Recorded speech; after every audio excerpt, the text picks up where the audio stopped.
The latest 1.5 update has really allowed us to be very creative and create unique, powerful builds. In this video, I'll be going over a full lifesteal build that is actually really good, especially for the new Skull Cavern challenge that prevents you from healing. As you can see in the clip, I can go from very little health to almost 100% health very quickly. Alrighty, let's get started.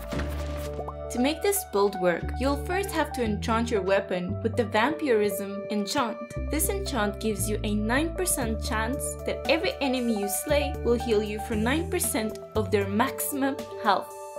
You'll also need to combine 2 vampire rings with 2 other rings of your choosing. For simplicity, I'm using 2 iridium bands in this video. The vampire ring will heal you for 2 health per enemy you defeat. Using 2 rings will heal you for 4 health per enemy you kill. That doesn't sound like much, I know, but if you take out a giant slime and all the spawned slimes as well, you can get quite a big chunk of health back.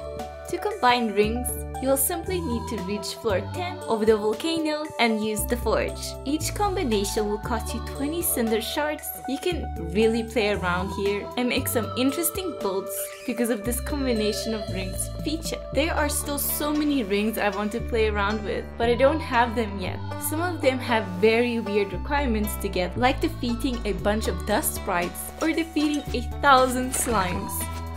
I really want to try and go for a maximum possible luck route with 2 lucky rings and a burglar ring. The more luck you have, the more you will crit, and the burglar ring won't be boosting your damage or anything, but it will give you a small chance for double loot on every enemy you defeat. With the new enchant system, getting prismatic shards has never been as important, so a double loot drop seems pretty useful. The real magic with this build is the Vampirism enchant. If you defeat an enemy with 400 health, you will heal for 36 health. Your max possible health in Stardew isn't much. I think the maximum amount of health you can get is about 220, so these small numbers really add up very quickly. As you can see in the gameplay, I'm intentionally taking tons of damage to test out the lifesteal, and I can very quickly heal all of my health back. There is some luck involved. Sometimes I defeat a bunch of enemies without healing at all, and other times many enemies heal me all in a row, so the luck component does exist, but let's just hope for the best. I will say that this enchant does not buff your damage like the Crusader enchant does, but the lifesteal is pretty nice, and I will probably only use this for the Skull Cavern challenge. Otherwise, I will most definitely go for the Crusader enchant.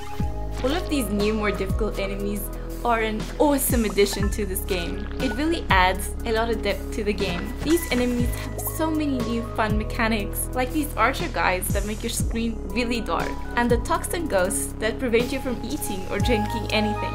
There are also some new harder enemies in the Skull Cavern, but I haven't seen them yet. I know there's a new version of Moon Serpent that is twice as long and much faster.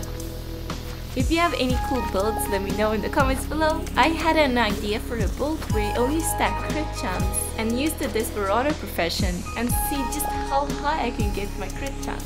It would be pretty cool if you could just run around critting every enemy. It might be fun to see some high numbers, but I do prefer more consistent DPS. Thank you so much for watching this video. I had a couple of close calls when I was trying to lose health, but then the lifesteal started to kick in, and I was actually pretty surprised at how much health I was able to recover back. I can't wait to give this a try in the new harder Skull Cavern. I'm still trying to get the courage to try that challenge, so wish me luck. Bye for now, until next time.